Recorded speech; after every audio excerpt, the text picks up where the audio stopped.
आज तुम्हा सर्वांना मी सांगणार आहे आणि आपण तो मंगल कलश आपल्या देवाऱ्यामध्ये ठेवण्याची बाजू योग्य आहे का किंवा कोणत्या बाजूने मंगल कलश ठेवावा हे आपण आज पाहणार आहोत। तर ताईंना आणि माझ्या मैत्रिणींना या मंगल कलशाला अनन्य असा महत्त्व आहे। ज्याच्या घरामध्ये हे मंगल कलश आहे तिथे संकट येत नसतात आणि त्या घरावर देवांचा आशीर्वाद असतो अशी मान्यता आहे। ज्याच्या मुखावरती भगवान विष्णू, गळ्यात भगवान शिव आणि मुळात भगवान ब्रह्मा यांचे वास्तव आहे आणि शास्त्रानुसार असे सांगितले जातात की मंगल कलशामध्ये सर्व देवी देवता वसलेली आहे। घरातील पूजेमध्ये ठेवलेला कलश समृद्धीचा प्रतीक आहे।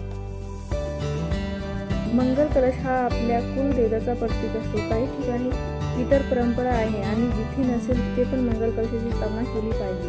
मात्र याचे परिणाम खूप लाभदायक आहे। आपल्या हिंदू धर्मामध्ये अनेक साऱ्या कारणासाठी कलशाची पूजा केली जाते, त्यामुळे मंगल कलशाची